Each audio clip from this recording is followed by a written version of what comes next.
Stugotz here for Blue Apron. I love Blue Apron because they make the cooking experience easy, fun, and affordable. Blue Apron is the #1 fresh ingredient and recipe delivery service in the country. To give you an example of one of their featured upcoming meals, garlic butter shrimp and corn with green bean salad and roasted purple tomatoes. Absolutely delicious. For less than $10 per person per meal, Blue Apron delivers seasonal recipes along with pre-portioned ingredients to make delicious home-cooked meals. Choose from a variety of new recipes each week, or let Blue Apron's culinary team surprise you. Recipes are not repeated within a year, so you'll never get bored. Customize your recipes each week based on your preferences. Blue Apron has several delivery options, so you can choose what fits your needs. And there's no weekly commitment, so you only get deliveries when you want them. It's that simple. Each meal comes with step-by-step, easy-to-follow recipe card and pre-portioned ingredients and can be prepared in 40 minutes or less. Guys, listen, it's simple. If I could do it, you could do it. I mean, I am awful in the kitchen, and I have used Blue Apron. If I could do this, you could do it. Just follow the easy step-by-step instructions. Blue Apron's freshness guarantee promises that every ingredient in your delivery arrives ready to cook, or they'll make it right. Check out this week's menu and get your first 3 meals free with free shipping by going to blueapron.com/Stugotz. That's STUGOTZ. You'll love how good it feels and tastes to create incredible home-cooked meals with Blue Apron. So don't wait. That's blueapron.com/Stugotz. Blue Apron, a better way to cook. America, it's time for some straight talk. You love your phone. Look at you. You hardly put it down. But you don't love that expensive wireless plan, do you? So what if I told you can keep that phone, network, and number 2 for a lot less? Well, this is me telling you. It's time to switch to Straight Talk, guys. Bring your own phone and get unlimited plans starting at just $45 a month on America's largest, most dependable 4G LTE networks. Straight Talk Wireless. Only at Walmart. Savings may vary. Please refer always to the latest terms and conditions of service at straighttalk.com. The Dan Le Batard Show on ESPN Radio. The morning roast is here for the Dan Le Batard Show with Stugotz on ESPN Radio and the ESPN app. All guests are on the show, Penzo Performance Line. If you want to tweet us, do it on the 1-800-Flowers.com Twitter feed, at ESPN Radio, at Clinton Yates, at Mina, and at Foxworth24. We got to spend some time talking about our setup. First of all, Mina, how are you? I'm all right. I was just about to not say something and try to act professional, and then I remembered which show we're filling in for, but I just housed a granola bar so quickly. I could barely talk right now. My throat is filled with little granola particles. Okay, so let's. But otherwise, I'm let's great. I'm glad for our extremely premature reunion. Yes, exactly. We had our last show last week, and Mina's in L.A. Domonique and I are here. But we are in... Domonique, you know what? You describe where we are, as we are at Foxworth Manor. We're in one of my kids' playrooms, so that's what we're doing. Sitting around, there are puzzles on the ground. Is it bigger than my whole apartment? Blocks. Probably not. I mean, you live in L.A. It's not like you live in New York somewhere. I stepped on something that made an animal noise, Mina. It is, okay, we're sitting in a room that has carpet with something that is close to what I would call a Christmas pattern for wrapping paper. There is a shelving system that has 10 units in it. There are a bunch of like little side buildy blocks here. It's a football Monday, guys. Football Monday. Green, blue, and yellow. And there's about a 50-inch TV on the wall and a little Tykes dunk thing. 50-inch TV? How about those Rams? How about those Rams, guys? Okay, pause. Super Bowl? Rams? Super Bowl? 50-inch TV in one of your kids' playrooms? That is bigger than my TV. No, this is irrelevant. The most important thing about our setup is the fact that 2 minutes before the show aired, we were in my basement, and we discovered that we could not connect. So what was more amazing is watching Clinton, who I think the last time he ran might have been in unless I was running away from something. Yeah. You know. Watching me and Clinton run up all the stairs and carry all this stuff and panting, trying to get our breath so we could talk about how the Rams are going to the Super Bowl. It's an overreaction Monday. Obviously, there were a lot of big-time games yesterday. Giants-Cowboys was one of them. The Cowboys dispatched of the Giants, who couldn't even get a touchdown on the board. Of course, Ezekiel Elliott played. That was of some matter of controversy, considering the ruling from, I believe it was an East Texas judge that allowed him to play. Mina, what were your first thoughts about that game? And we'll get to the Seahawks later. What'd you think about the primetime matchup last night? Yeah, so like Chris Collinsworth said, guys, I promise to only talk about this from a football perspective. I'm going to stick to sports, so I'll break it down for you, and we will not talk about what's going on with Ezekiel Elliott, which was totally ridiculous, and we should make fun of that and talk about it later. But as far as the game goes, I thought it was a little disappointing. I mean, I had a feeling that, not a feeling, I strongly suspected that if Odell Beckham didn't play, the Giants' offense would be such a disaster and so uninspiring that we wouldn't learn much about either team. I've been saying this entire offseason that the Dallas Cowboys' defense is a huge problem, but we don't know because it wasn't tested at all. Domonique, you and I have talked about this a lot. I don't think their defense is good enough. There we go. Oh my gosh.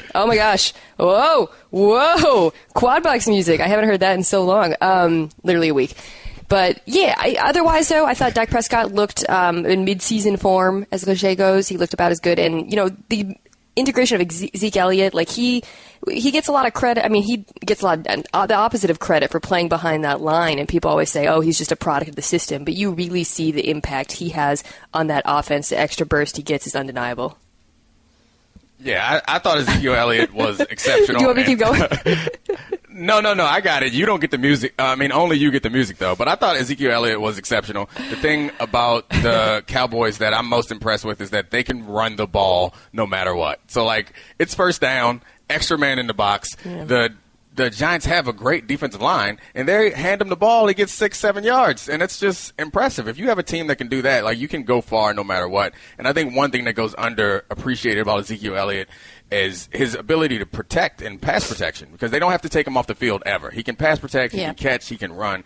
I think that draft pick selecting him was a huge decision, and they made the right one. And I don't know that a lot of people think Jason Garrett's not a great coach, but they're winning with or without him, or because or in spite of him. Either way, that team is going to be formidable. As long as they can run the ball no matter what you do in the box, you can't stop that. You're listening to The Morning Roast on ESPN Radio. Clinton Yates, Mina, Domonique, Foxworth. Let's hear what Ezekiel Elliott had to say about how getting back on the field has helped him deal with the situation off the field. It feels good to be out here with these boys. It's definitely been a tough last 14 months, and, at times it's gotten so hard, and, you start to lose faith, but, just being able to come in and be with these boys every day has kept me focused and, made me, not give up and keep going. Like I said, 14 months and just kind of being associated with that's tough. I didn't really love the fact that he played in this game, to be quite honest. I thought that the way the NFL dealt with this was very bizarre. I still don't like the idea of letting him play one game and suspending him for a bunch of others, or maybe not. Again, the approach to this was oddball. Yeah. And again, as the smallest football fan here, as soon as I heard ODB wasn't playing, I turned it off. By the by, the star power wasn't there for me. So every time I looked up, Zeke was running around the field. Giants got no touchdowns. How much of an issue is this for the Giants, Mina, in your opinion, in terms of their ability to get their offense moving? He's their entire offense. I can't stress that enough. And people scoffed when Beckham said that he should be the highest paid player in the NFL, but he certainly made his case last night. I mean, the line is a disaster. People are giving the Cowboys defense credit for getting pressure, and Rod Marinelli, their defensive coordinator, is a genius. What he's able to do with such a dearth of talent. I mean, you've got, Charles Tapper and DeMarcus Lawrence getting in the backfield. It's incredible what the schemes he's able to dial up. But the reason they were able to get pressure is because that line is a dumpster fire.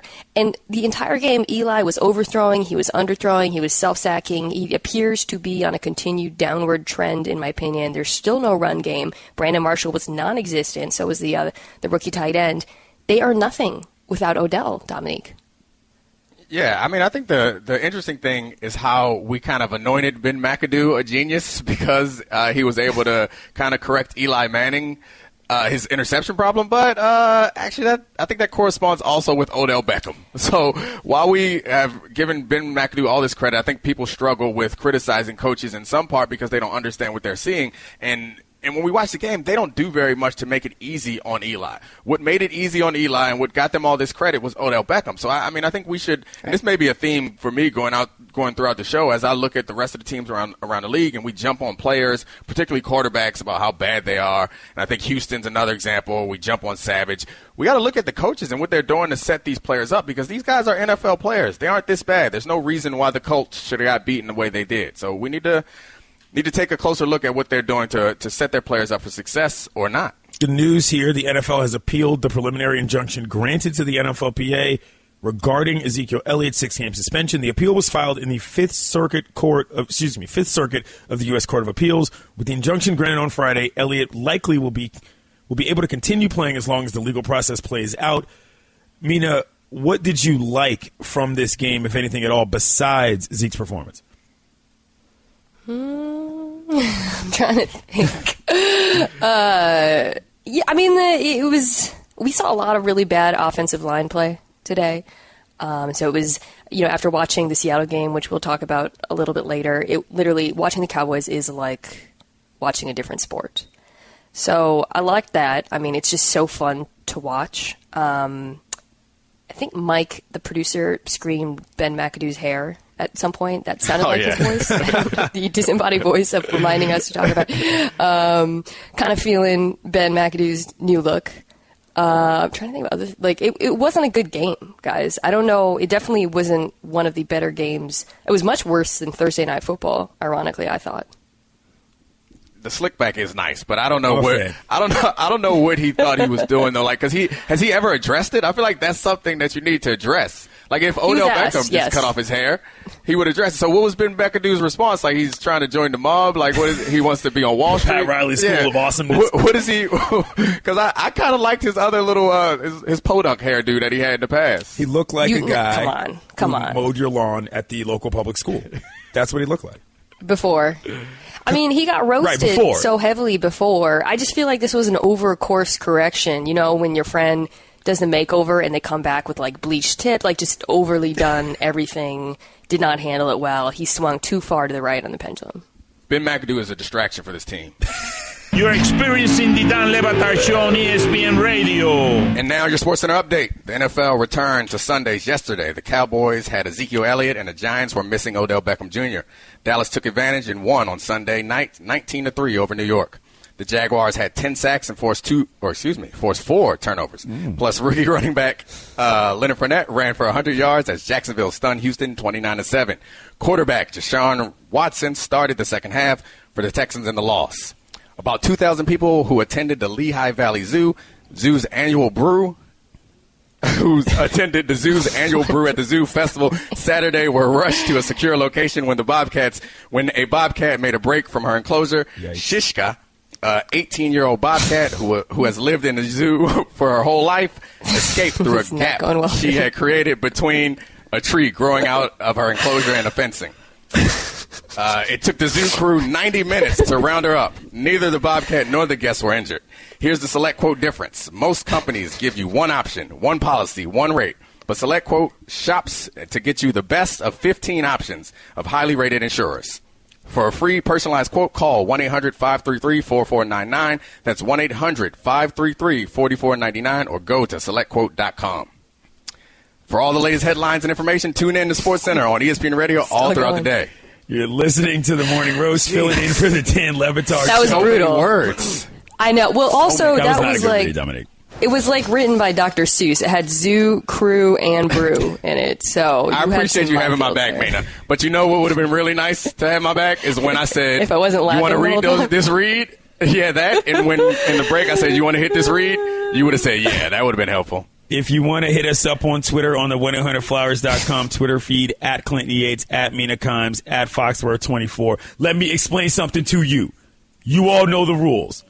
If you come incorrect in my mentions, I will embarrass you in front of your friends and your family, and I will not apologize. I'm going to read some tweets. Angry Clinton. At Clinton Yates. Not this guy again. 4 question marks. Get used to it, Playboy. At Clinton Yates. He just called Odell Beckham ODB LMAO. Have you never heard that before, fam? Everybody calls him that. People say that. What are we talking about here? Yeah. That's not something I'm making up. That's not a ODB versus OBJ is an ongoing semantic controversy of the GIF versus GIF nature, to be fair. But it's definitely a thing people say. At Mina Kimes, at Clinton Yates, good. Clinton struggles by himself. Okay. All right. I see how y'all treat me. All I do is give y'all effort here on this microphone. And when the squad comes back, suddenly I'm chopped liver. Okay. That's fine. Let's hear what Chuck Pagano had to say about the Colts getting their doors blown off. We got our kicked, and credit 49ers and Coach McVay. You know, they played extremely well today. I'm not going to make any excuses. We're not going to make any excuses as a football team that, you know, we don't have this, we don't have that, we're missing this guy, we're missing that guy. That's a bunch of bull crap. You know, and there's not one guy in that locker room that will slide that down that pole. I'm not going to slide that down that pole. Our assistant coaches aren't going to do it, and we're not going to make an excuse. We got a kick. Period. Did he say the 49ers? He did. So I play for Chuck. I love Chuck. Uh-oh. I'm rooting for Chuck. However, bias alert. The 49ers. The 49ers. No. I can't cape up for Chuck after he said the wrong team, and then he started talking about some nonsense about sliding down poles. Like, yeah. What are you talking about? What is that like idiom? Like you're sliding down, I guess, like a slippery slope or a hill. I don't like sliding down a pole. Just evokes some strange imagery. And to be fair, if Bill Belichick did that, people would be like, "What a boss! He don't care." But we're only laughing at it because it's Chuck McConnell. Is Chuck one of the smarter individuals you played for in the league, Domonique? Yeah, I don't think Chuck. So being smart and being articulate are two different things. So he may not be that articulate, it doesn't seem, and but he is smart. Like from a schematic standpoint, he was a good defensive coordinator. He was a good DB coach. And I mean, I was about to say that he's not a good head coach. The evidence would support that claim. However, I mean, as we all know, there's so many components that go into being a successful team. And one of those components he hasn't had, which is a competent general manager for quite some time. While he has one of the harder things to find is a talented quarterback, he's had a incompetent general manager and I'm trying to find a nice word to describe the owner. Let's just say an eccentric owner. And that's not a good situation for anybody to succeed, even if you have Andrew Luck. So that's my attempt to cape up for Chuck. But I don't know what he's talking about. He said slide down a pole, which I get maybe it's a fireman reference, but he was saying we're not going to slide the excuses down the pole. Like, what? He boxed that whole analogy. For those who don't know, the Rams banged out the Colts 46-9. Mina, what did you see in this game that is going forward going to matter to you? Well, I'll get to it. But if you're sliding down a pole and it's a fireman analogy, you're being a hero. So he's like, we're not going to slide down the pole is basically saying we're not going to embark on like a heroic rescue mission. So that can't be what he meant when he said that. He didn't say. He didn't mean it in a sexy maybe I misheard way it, either. but he didn't say. Maybe I misheard it, but he didn't say we aren't going to slide down a pole. He's saying we're not going to slide those excuses down the pole, which also doesn't make sense. Hold on, let's just hear this again. Okay. Let's hear it again so we can be clear on what this nonsense was Chuck Pagano was talking about. We got our kicked, and credit 49ers and Coach McVay. Oh, give us the poll stuff, too. Yeah. The poll stuff. He obviously said the 49ers. We got our kicked, and credit 49ers and Coach McVay. You know, they played extremely well today. I'm not going to make any excuses. We're not going to make any excuses as a football team that, you know, we don't have this, we don't have that, we're missing this guy, we're missing that guy. That's a bunch of bull crap. You know, and there's not one guy in that locker room that will slide that down that pole. I'm not going to slide that down that pole. Our assistant coaches aren't going to do it, and we're not going to make an excuse. We got a kick. Period. Chuck Pagano has no idea what he's talking about. I mean, well, when you get your butts kicked like that, maybe sometimes you're with a bunch of foolishness. Word salad. It kind of like it sounds like a garbage chute situation, right? Or when you're like rich people have those things where they send down dumbwaiters. Maybe that's what he meant. But I'm going to answer your question about the Rams, okay? Because it's Overreaction Monday, and the Rams being good is probably going to be the worst overreaction, I think, of today. And that's the worst overreactions of the first week of the NFL season always happen because people don't gauge the level of the competition.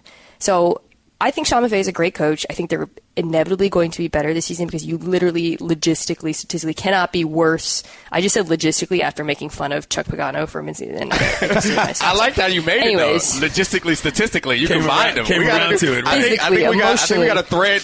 I think we got a thread throughout the show of us making up weird word combos. Box cliches all over the shop. All I want to say is people don't look at competition when they make, bold statements the Monday after the first weekend. And I believe the Colts could be the worst team in the NFL. Jared Goff was 21 for 29, 306 yards, 1 touchdown, no picks, 117.9 rating. Decent game from him, Domonique. So that's more than a decent game considering the season he had last year. Right. And also, not only did you say logistically, statistically, you called this an overreaction Monday, criticized people for overreacting, and then ended it with the great dismount of the Colts might be the worst team in the NFL. Like, come on, Mina. That is an overreaction on your overreactions. To that I say, meh. ¿Qué pasa, USA? It is the Dan Le Batard Show on ESPN Radio. Zebra steel pens are forged from grit. Like crafted swords from ages past, a Zebra steel pen feels good the second you pick it up. As you battle your way through the day, sitting at a desk or playing in the dirt, arm yourself with a tough Zebra steel pen. It's as reliable as a sunrise, because after all, a day without sunshine is like night. Pick up your Zebra steel pens at Amazon and other fine retailers. Now you've found Zen in your pen, and it's tough as steel. The Dan Le Batard Show on ESPN Radio. I am telling you people what me and everybody else I know calls him. It is a random nickname. Odell Beckham is his name. Therefore, ODB makes sense. He plays in New York City. You know who was from New York City? That would be ODB of the Wu-Tang Clan. Case closed. Domonique Foxworth, speaking of rapping, you mentioned something about bars on Twitter. You like that? You like that, guys? You like that? I don't agree with you on ODB. I'm just going to say it. That's fine. That's fine. You just said case closed. I'm just like, the case is not closed. I agree with you. Reopen the case? I'm going to just the case is open now? crack it open. I'm just going to crack it open. Okay. I'm just going to speak for the dissenters. I feel like in the beginning it was ODB and then it transitioned to OBJ. Now, that doesn't mean you can't say ODB. I think it's clever. I agree with you. Like, the reasons for it make sense. But I do feel like it's, 60-40 OBJ at this point. That's all. Domonique? I personally prefer, you mentioned earlier that it's like GIF versus GIF. Like, I like GIF, even though I know that the creator said GIF because the word is graphic. So you go GIF. And I understand that by the rules, OBJ would be better, but I just it's because I'm 34 and I grew up on the East Coast. Anytime I can reference Big Baby Jesus, Dirt McGirt, old dirty bastard, I am a fan of that. I'm never turning down a chance to mention ODB. End of story. So like in the GIF one, I'll go against the good reasoning because I think the reasoning's on your side, Mina, but ODB is just so much more fun to say. What did I say? Yeah. Logically, statistically, emotionally, it's on my side.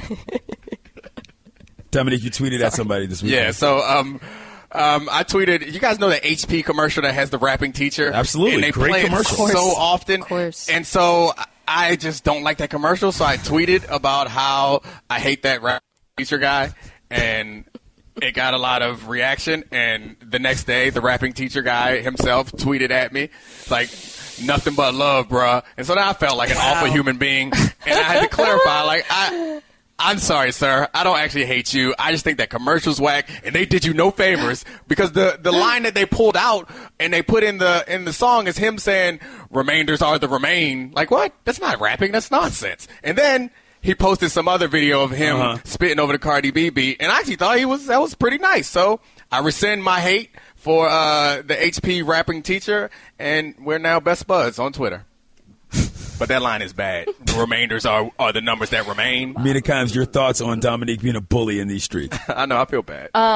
I'm glad you stood your ground, Dominique, because that commercial is terrible. But it's not because he doesn't have bars. He can rap just fine. I don't have any issues with his rapping. It's completely realistic that someone who looks that cool, who raps that well, and does art that good, that's what really bothers me when they show his drawings and they're like expert Picasso level, would be a teacher. He should be famous. It just felt very inaccurate to me. That's what I disliked about it. Well, I mean, Mina, your assessment of rap bars has completely lost all credibility if you thought that based on that commercial, anyone would consider him someone who can rap. And B, the kids dancing in the video, like, it just seems so fraudulent. It's not like what's actually happening in his classroom. And so that's what put me off. But I stand my ground. The commercial's awful. But the guy, he can rap. He's a nice enough guy. I apologize for saying I hate him because I don't hate him. I just hate that awful commercial. Most importantly, he has tremendous hair. You're listening to the Dan Le Batard Show with Stugotz on ESPN Radio and the ESPN app. Clinton Yates, Mina, Domonique, Foxworth. We are the Morning Roast, filling in here on a Monday. Chris Collinsworth, obviously a part of the NBC broadcast, and last night during Sunday Night Football, Mina, he addressed the Ezekiel Elliott situation, but he sort of didn't. Please explain to us what happened. So here's the quote. I pulled it up. So I want to say it was in the first quarter. Zeke's on, and Chris Collinsworth says, "We're just going to talk about Zeke as a football player, not, I think, forgive us. We're just going to talk about Zeke as a football player, not any off-the-field stuff." Okay, I'm reading a Twitter transcript, and that's clearly not accurate. I'm sure he didn't say off-the-field stuff, but that was correctly the gist of it, which was, him saying, listen, I just want to talk about football. He kind of stick to sports Sid himself, in a way, which I thought was way worse than if they had said nothing, right? I think they should have said something, and so I tweeted this, and people are coming to my mention saying, well, he doesn't have to editorialize, and it's complicated, and a couple things. One, he doesn't have to editorialize, but he literally could just report what happened because it is actually extremely material to the Dallas Cowboys season, right? Because this case is still up in the air, and he's one of their best players, and B, it's the biggest story in the NFL, okay? So for him to say, I'm just going to stick to football, you literally talk about off-the-field stuff all the time. I mean, we've been hearing about J.J. Watt around the clock, and that's deserved and great, but there's a double standard. You can't just pick and choose your spots. We're only going to talk about the good off-the-field stuff or the pleasant stuff. So it really rubbed me the wrong way, Dominique. Yeah, I love Chris as an analyst because he's one of the few who I think knows what he's watching and can give you actual insight of what the defense and what the offense are actually trying to do. So many analysts kind of blow it and mistake zones for man and do those sorts of things and don't understand different parts or intricacies of the game. So I'll give him that credit there. But I agree with you. I think that one of the things I enjoy and one of the reasons why I work here is that I can use sports to talk about the things that are actually important to me and the things that are actually important. And so when given the opportunity, and I think, to be fair, they should not have gone on there and been editorialized in a way that was judgmental or accusatory about Zeke because he wasn't convicted of anything. But you do have to address it. Yeah. And you can, if they choose to editorialize about Zeke in a negative manner, that's their right. But I think I see those as opportunities to speak to all of the country and people who may avoid these things otherwise. Like, I see those as opportunities. It's never good, but you can make the best of that situation. And as much as I love Chris, I was disappointed.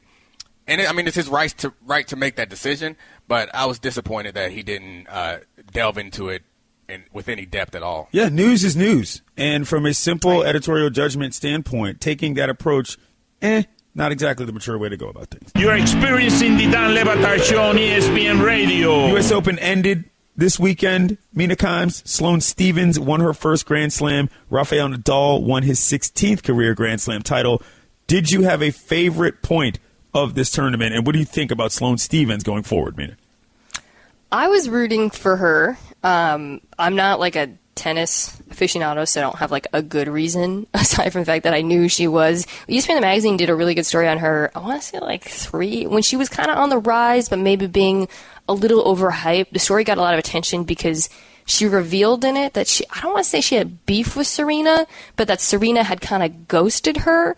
And then in the story, she's talking about that, and the mom's like, shh, shh, shh, shh, which I just thought was so funny that she was so young and like was revealing too much. The story, it was that Serena took her off her BBMs. You remember BBMs? So I kind of always was interested in her after that. And I I don't know. I just think she's interesting. So I was stoked to see her be the surprise winner.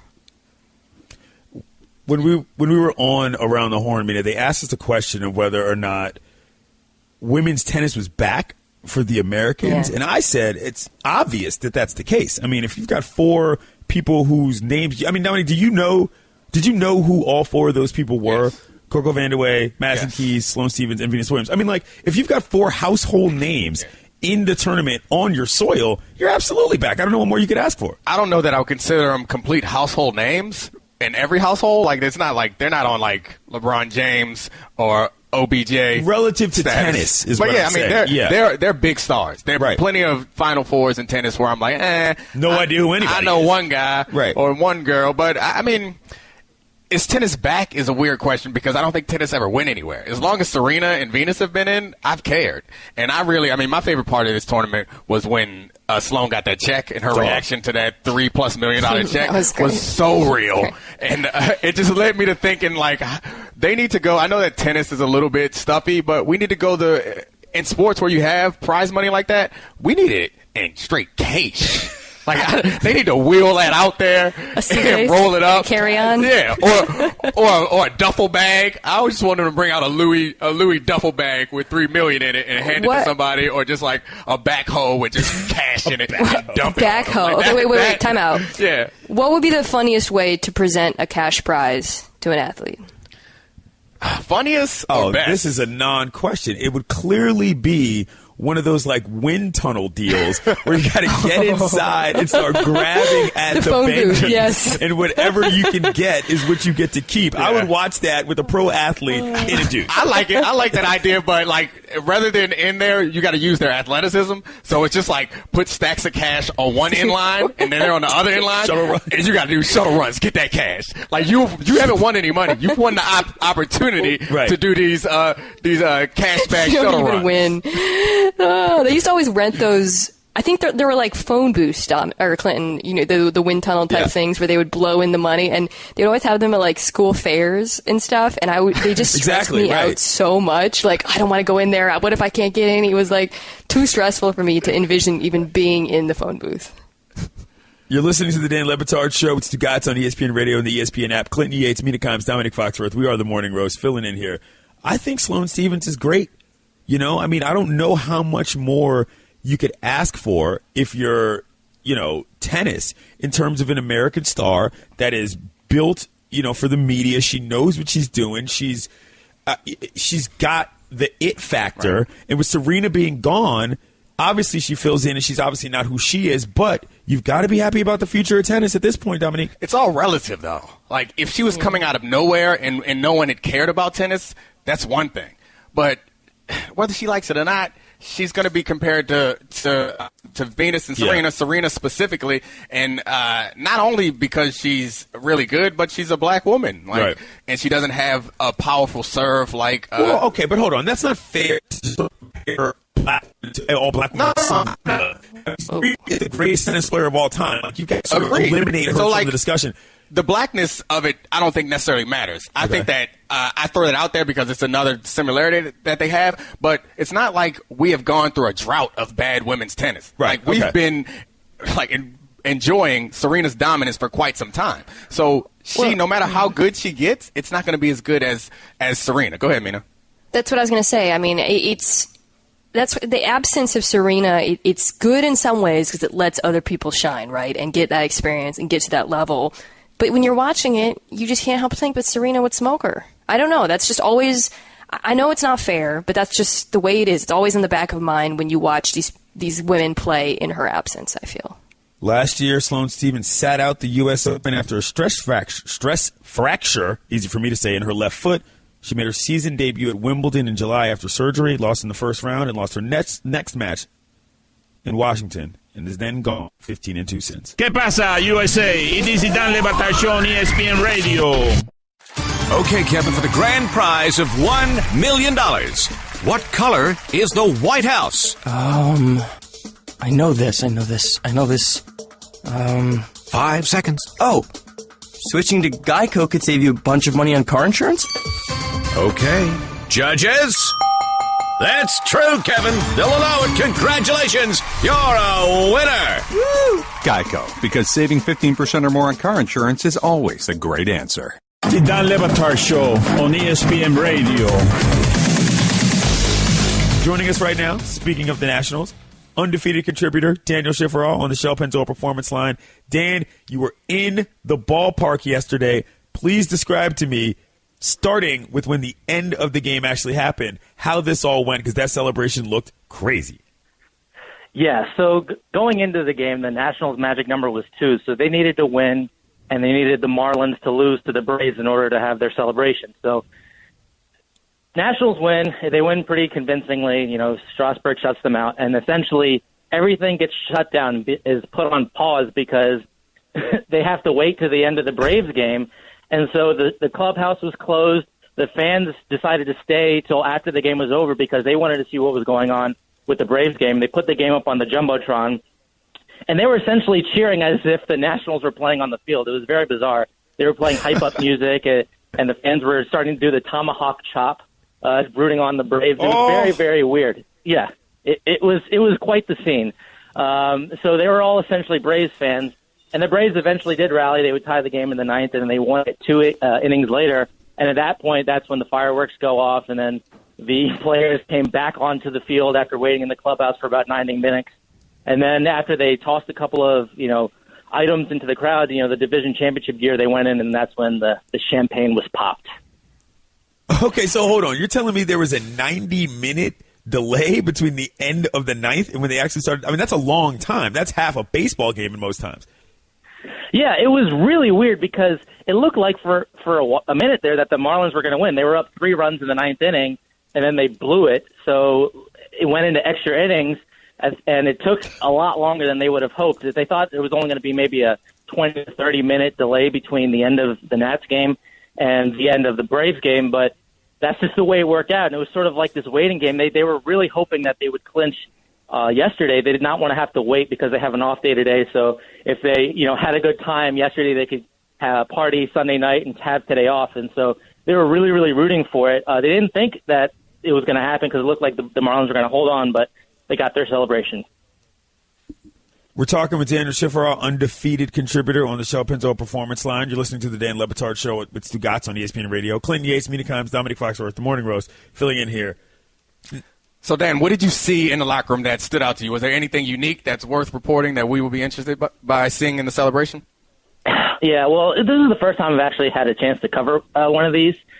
And, for all the talk, and I know you guys have talked about this on the Morning Roast before, that, baseball kind of has this reputation of being straight-laced and, guys aren't really passionate on the field. Well, this is the one tradition in baseball that I think everybody can get behind. I mean, is it a little over the top? Sure, but who cares? It's fun. So you go in there, they're popping bubbly, they're playing Migos, they were running through the entire Culture album as the celebration was going. It's like, how do you not love this? I mean, it was great. It was very entertaining.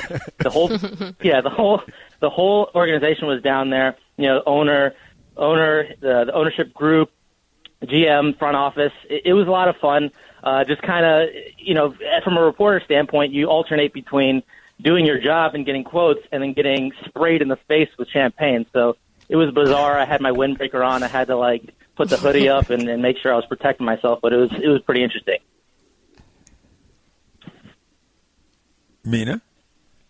Oh, hey, sorry. I got caught on the delay again. So let's start with the Nationals. I mean, right now at this point, would you say what are their chances of going, taking the whole thing? Well, I think the big thing is their health. They had a lot of injuries this year, even though they won the division running away. Jason Worth went down for a while. He came back. Trey Turner went down. And then, of course, the big one is Bryce Harper with the bone bruise. He suffered that about 3 or 4 weeks ago. So essentially their chances come down to whether or not Bryce Harper can get back in time for the playoffs. They think he can. We'll see. He just started throwing the other day. So I think if he can come back healthy, that lineup is dangerous. Their pitching, their rotation is about as good as it's ever been with Max Scherzer, Steven Strasburg, and Gio Gonzalez at the top. So I think they feel pretty good. And with the Dodgers kind of sliding here a little bit, I think they have to feel even more confident, I should say. He's Daniel Schifferall. He writes about baseball for various places, and you can find him on Twitter at DSHIF. He's got all sorts of videos from last night. It looked like a fun time. Thanks, Daniel. Yep, thanks a lot.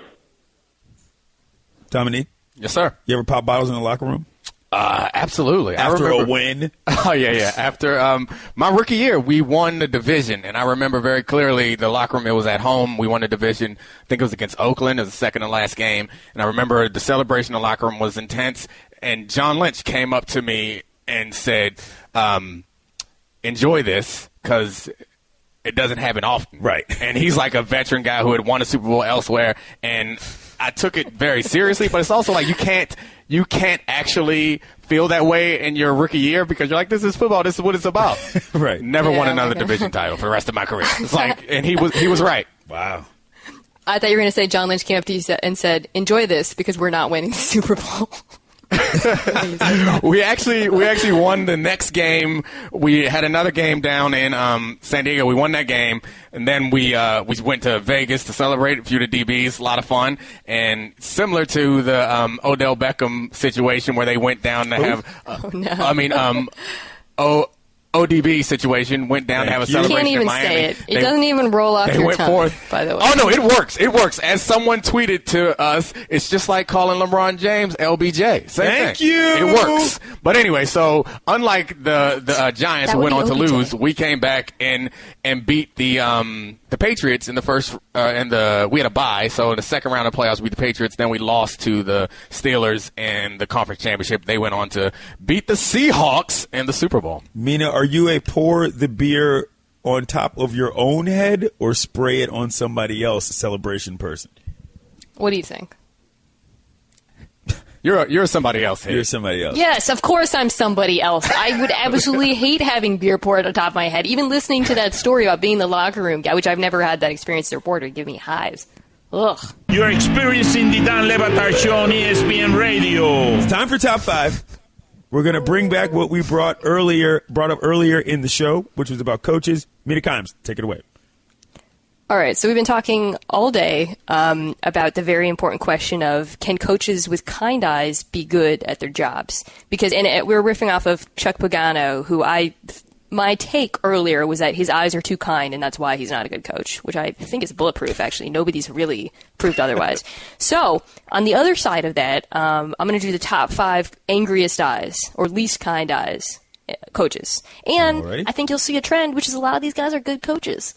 So number 5, this is a guy Domonique mentioned earlier. I think he was just trolling us, Mike Tomlin. So he doesn't look mean per se, but you know how Domonique does that thing where when he is trying to be like angry and surprised at the same time, he puts an H in front of the W, like, what?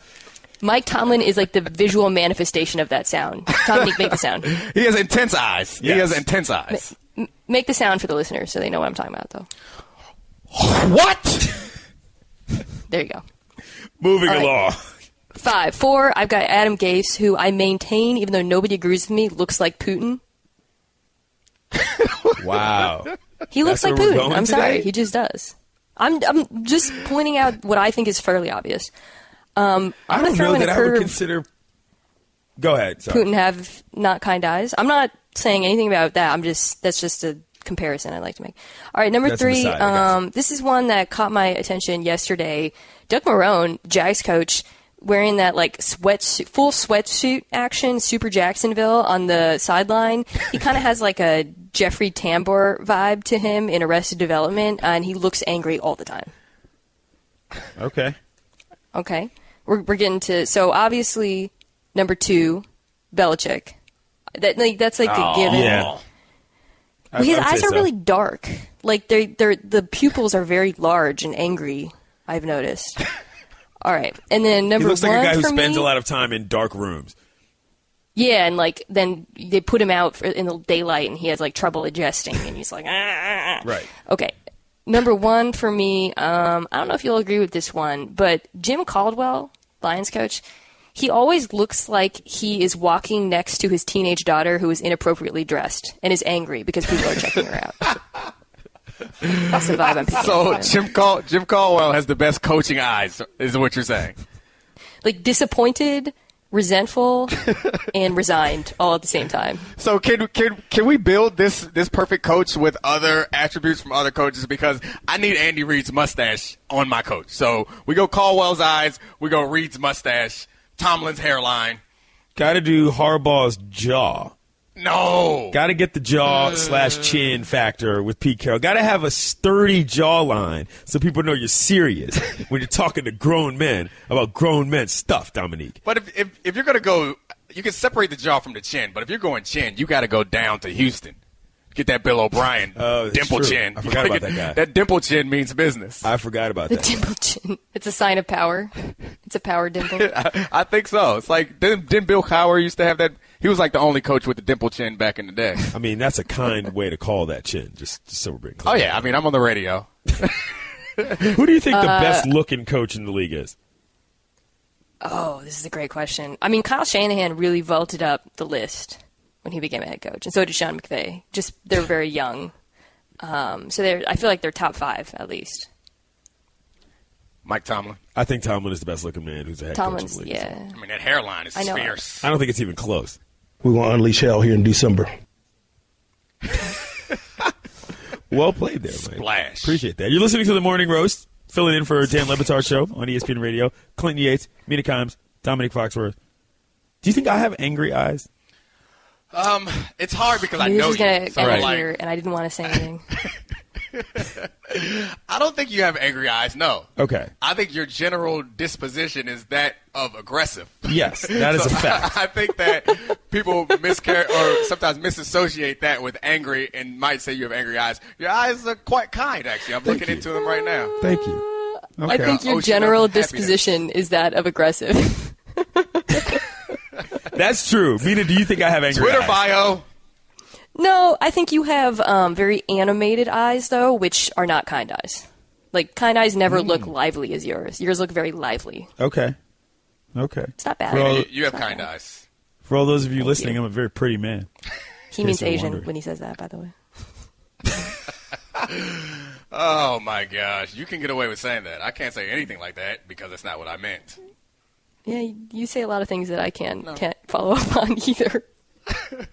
Let it sit there. Let it Getting get awkward. I like it. Getting real Bask in awkward. it. Lean in. Swimming is awkward, folks. Should I read some Treading tweets? water. I can read some tweets. I'm not going to read any tweets. You know who has? You know which sport has the coaches with the most angry eyes? Go ahead. Hockey, easily. Hockey coaches are all angry-eyed dudes, and there's no way around that. It's almost like you have to be an angry-eyed guy to stand behind a bench and yell at dudes with skates and blades on their feet. It's a requirement for the sport, Domonique. Yeah, I mean, hockey also like fighting is part of the game. Like I feel like it's a different sport, even as aggressive as football is. There's something different when everyone's like, oh yeah, it's just another fight, no big deal, no suspensions, no fines, we just fight. Moving on along. Somebody just put a picture of Adam Gase next to Putin's face, by the way, in my mentions, and I gasped because it was so accurate. Retweet it. Have we ever seen them in the same place at the same time? Most importantly, do we need to jump into a morning roast investigation? You can listen to the Dan Le Batard Show with the Stugotz 10 to 1 Eastern on ESPN Radio, and you can watch on ESPNU. Okay, Kevin, for the grand prize of $1 million, what color is the White House? I know this. 5 seconds. Oh, switching to Geico could save you a bunch of money on car insurance? Okay. Judges? That's true, Kevin. They'll allow it. Congratulations. You're a winner.